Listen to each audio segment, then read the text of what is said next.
नमस्कार, नेपाल टाइम्स ट्रेनिङमा स्वागत छ। म रश्मिता उदास। निर्वाचन आयोगले 4 मङ्सिरमा सम्पन्न प्रतिनिधि सभा सदस्य निर्वाचनको परिणाम राष्ट्रपति विद्यादेवी भण्डारीलाई बुझाएसँगै नयाँ सरकार गठनको बाटो खुलेको छ।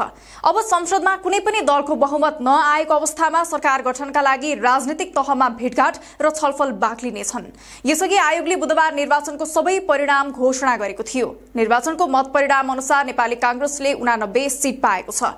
एमाले 78 सीट, नेकपा माओवादी केन्द्रले 32 सीट, राष्ट्रिय स्वतन्त्र पार्टी राप्रपाले 20 सीट, राष्ट्रिय प्रजातन्त्र पार्टी राप्रपाले 14 सीट, जनता समाजवादी पार्टी जसपाले 12 सीट, नेकपा एकीकृत समाजवादीले 10 सीट, जनमत पार्टीले 6 सीट, लोकतान्त्रिक समाजवादी पार्टी लोसपाले 4 सीट जितेका छन्। 275 सीट रहेको प्रतिनिधि सभामा कांग्रेस पहिलो दल, एमाले दोस्रो दल र माओवादी केन्द्र तेस्रो दलको रूपमा उदाएको छ भने नयाँ शक्तिको रूपमा रवि लामिछाने नेतृत्वको राष्ट्रिय स्वतन्त्र पार्टी अगाडि आएको छ, जुन दलबाट 25 वर्षकै युवा अवस्थामा निशा डागी प्रतिनिधि सभाको सांसद बनेकी छन्। सांसदको विवरण आएपछि वर्तमान सरकारले प्रतिनिधि सभा बैठक आह्वानका लागि मिति तोक्दै राष्ट्रपतिलाई सिफारिस गरेपछि संसद बैठकको आह्वान हुने कानूनी व्यवस्था छ। बैठक आह्वानपछि संसद बैठकमा जानु अघि नै नवनिर्वाचित सांसदको शपथ गराउनुपर्छ। संविधानको धारा 88 मा भनिएको छ, संघीय संसदको प्रत्येक सदनका सदस्यले सदन वा त्यसको कुनै समितिको बैठकमा पहिलो पटक भाग लिनु अघि संघीय कानून बमोजिम शपथ लिनुपर्नेछ। निर्वाचित भएर आएका ज्येष्ठ सदस्यले राष्ट्रपतिबाट शपथ लिएपछि उनले अन्य सदस्यलाई पद तथा गोपनीयताको शपथ गराउने व्यवस्था छ। उमेरले ज्येष्ठताको आधारमा राप्रपाबाट समानुपातिक तर्फबाट आएका पशुपति शमशेर जबराले सांसदहरूको शपथ गराउनेछन्। विक्रम सम्वत 1998 साल वैशाखमा जन्मिएका राणा 81 वर्षको भइसकेका छन्। शपथपछि मात्रै सांसदहरूलाई प्रतिनिधि सभा सदस्यको लोगो दिइनेछ। सांसदले शपथ लिएपछि ज्येष्ठ सदस्यले अर्को दिनको लागि बैठक आह्वान गरेपछि सरकार गठनको प्रक्रिया अघि बढ्छ। संविधानको धारा 93 को उपधारा 1 मा निर्वाचनको अन्तिम परिणाम घोषणा भएको मितिले 30 दिनभित्र संसद बैठक आह्वान गर्नुपर्ने व्यवस्था गरेको छ। संविधानमा भनिएको छ, राष्ट्रपतिले प्रतिनिधि सभाका लागि भएको निर्वाचनको अन्तिम परिणाम घोषणा भएको मितिले 30 दिनभित्र संघीय संसदको अधिवेशन आह्वान गर्नेछ। त्यसपछि यस संविधान बमोजिम राष्ट्रपतिले समय समयमा दुवै वा कुनै सदनको अधिवेशन आह्वान गर्नेछ। संसद बैठक आह्वान भएपछि राष्ट्रपतिबाट नयाँ सरकारको लागि आह्वान गर्ने कानूनी व्यवस्था छ। संविधानको धारा 76 को उपधारा 1 मा राष्ट्रपतिले प्रतिनिधि सभामा बहुमत प्राप्त संसदीय दलको नेतालाई प्रधानमन्त्री नियुक्त गर्ने व्यवस्था छ। तर अहिलेको निर्वाचनमा कुनै पनि दलले एकल बहुमत नआएकाले सो धारा अनुसारको सरकार बन्ने ढोका बन्द भइसकेको छ। उपधारा 2 मा एक दलको बहुमत नआएको अवस्थामा 2 वा 2 भन्दा बढी दलको समर्थनमा बहुमत प्राप्त गर्न सक्ने व्यवस्था छ। संविधानमा भनिएको छ, उपधारा 1 बमोजिम प्रतिनिधि सभामा कुनै पनि दलको स्पष्ट बहुमत नरहेको अवस्थामा प्रतिनिधि सभामा प्रतिनिधित्व गर्ने 2 वा 2 भन्दा बढी दलहरूको समर्थनमा बहुमत प्राप्त गर्न सक्ने प्रतिनिधि सभाको सदस्यलाई राष्ट्रपतिले प्रधानमन्त्री नियुक्त गर्नेछ। संविधानको यही धारालाई टेकेर राजनीतिक दलहरू सरकार गठनका गृह कार्यमा जुटिसकेका छन्। यस्तै प्रतिनिधि सभाको पहिलो बैठक बसेको मितिले 15 दिनभित्र सभामुख चयन गर्ने कानूनी व्यवस्था छ। आम चुनावले पुराना वा बुढा पुस्तालाई पाखा लगाउँदै युवा पुस्तालाई सशक्त रूपमा अगाडि बढ्नका लागि बाटो खोलिदिएको छ। विभिन्न राजनीतिक दल र स्वतन्त्रबाट उम्मेदवारी दिएकाहरू जनतासँगको पहिलो परीक्षामा उत्तीर्ण भएका छन्। विगत लामो समयदेखिको राजनीतिक कोर्सलाई हेरेर अब बुढा पुस्ताले यी देश विकासको खाका कोर्दै सारा समस्या र आवश्यकता पूरा गर्लान् भन्ने आशा समेत आम जनसमुदायमा मरेर जान थालेको छ। यसैले त शीर्ष दलका शीर्ष नेताहरूले नै नेताप्रतिको विश्वास जनतामा कमी आएको बताउँदै आएका छन्।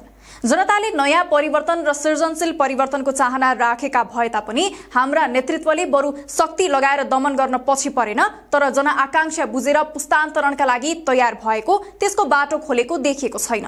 अहिले पनि युवा पुस्ताका नवीन चाहना र योजनालाई सकेसम्म दबाएर लुकाउन खोज्दै 10 तिरबाट षड्यन्त्रका तानाबाना बुन्दै पौड नेतृत्व लर्बराउने गतिमा शासन र केवल शासन मात्र गरिरहेका छन्। बुढा पुस्ताको नेतृत्वले देशमा नयाँ उद्योग धन्दा खोलेर स्वदेशमै युवालाई रोजगारी दिलाउन सके समग्र देशलाई फाइदा हुन्छ भन्ने कुरो समेत बुझ्न नसकेर हो कि वा बुझेरै पनि बुझ पचाएर हो बुढा पुस्ताका नेतृत्वहरूले युवालाई स्वदेशमै रोकेर उन्नतिको बाटोमा साथ दिने, काँधमा काँध हाल्ने जिम्मेवारी वहन गर्नै सकेनन्। समग्रमा भन्ने हो भने पटक पटक प्रशासनको कुर्सीमा बस्न पुगेका र कहाँनिरबाट देश लुट्न पाइन्छ भन्ने अक्कल भएका शासकले कुनै पनि नकारात्मक काम गर्न सायदै बाँकी राखेनन् होला। त्यसैले अबका दिनमा सत्ताको नेतृत्व बुढा पुस्ताका हातबाट खोसेर युवा पुस्ताको हातमा सुम्पनु र त्यसको चतुरताका साथ निगरानी गर्नु आम नेपाली राजनीतिज्ञ वा राजनीतिक कर्मीको ज्यादै महत्त्वपूर्ण दायित्व हो। पुरानो पुस्ताको खराब प्रशिक्षणबाट प्रशिक्षित हुन पुगेका युवा नेतृत्व भन्दा आफ्नै एउटा सुन्दर दृष्टिकोण भएका युवाको राजनीतिक वृत्तमा प्रवेश गर्ने संख्या बढेर गएको यो क्षण सारा देशप्रेमी जनताका लागि पनि खुशीकै विषय बन्न पुगेको छ। यसैले नयाँ सरकारका लागि बाटो खुलिसकेको अवस्थामा जनताले दिएको म्यान्डेट अनुसार जनताको अवस्था बदल्न युवाले आफ्नो हक र अधिकार खोसेर लिनु पर्दछ। हामी नेपाली जनता सधैँभरि मागी खाने मात्रै भएर बाँच्न सक्दैनौं। यो अवस्थाको सिर्जना अबको युवा नेतृत्वले गर्नुपर्दछ। लाखौं करोडौं जनताले नचाहेको वा मन नपराएको र नगर्न अनुरोध गरिएको काम शासक आफैले लादेर पूरा गराउन उद्यत रहेको पनि पाइन्छ। अबको युवा पुस्ताले त्यसलाई रोक्नुपर्छ। अब पनि पुरानै तरिका र पुरानै पद्धतिमा शासन चलाउनका लागि चलाउने जमर्को गरे न उनीहरू सफल बन्नेछन् न त जनताका सपना पूरा हुनेछन्। यो बितेका वर्षहरूले देखाइसकेका छन्। सरकार गठनको बाटो खुलेको यो अवस्थामा जननिर्वाचित तमाम युवा नेतृत्वको अब एक स्वर होस्। शीर्षलाई सम्मान गर्दै युवालाई अवसरको ढोका खोलियोस्।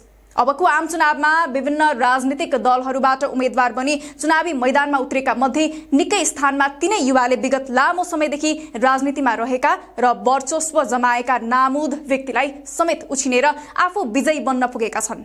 उनीहरूको त्यो विजयमा अबको अङ्क गणितको खेलमा पटक पटक ठेस नलागोस्। पुराना पुस्ताका नेताले युवाको मूल्याङ्कन गर्दै उनीहरूको क्षमताको आधारमा ससम्मान युवा पुस्तालाई सत्ता हस्तान्तरण गर्नै पर्ने हुन्छ। यति गरे नेपाली जनताले विगत बिर्सिएर अवश्य स्याबासी दिनेछन्। अब जनताले अवस्था परिवर्तन गर्नका लागि पठाएका युवालाई विगत जस्तै निहित राजनीतिक गोटी नबनाइयोस्। उनीहरूलाई देश विकासको अगुवा र मेरुदण्ड बनाइयोस्। निर्वाचन परिणाम सार्वजनिक भएपछि नयाँ सरकार गठनको बाटो खुलेको अवस्थामा अब बन्ने सरकारमा युवा जनप्रतिनिधिको भूमिका कस्तो हुनुपर्छ? पटक पटक शासन र सत्ताको बागडोर सम्हालेका पुराना पुस्ताले के अब युवाको उपस्थिति स्वीकार गर्दै उनीहरूका लागि मार्ग प्रशस्त गर्लान् कि फेरि नेपाली जनताले अबको 5 वर्ष पटक पटक देखिएका र असफल भएकाहरूलाई सहन गर्नुपर्ने हो? तपाईका विचार व्यक्त गर्नुहोला। ताजा खबरहरूका लागि नेपाल टाइम्सको अनलाइन पोर्टल www.nepaltimes.net मा पनि गएर हेर्न सक्नुहुनेछ। त्यसैगरी हाम्रो युट्युब च्यानल र फेसबुक पेज पनि अवश्य भिजिट गर्नुहोला। तपाईले गर्नुभएको लाइक, कमेन्ट, शेयर र सब्स्क्राइबका लागि धेरै धन्यवाद। नेपाल टाइम्स हेर्दै गर्नुहोला। नमस्कार।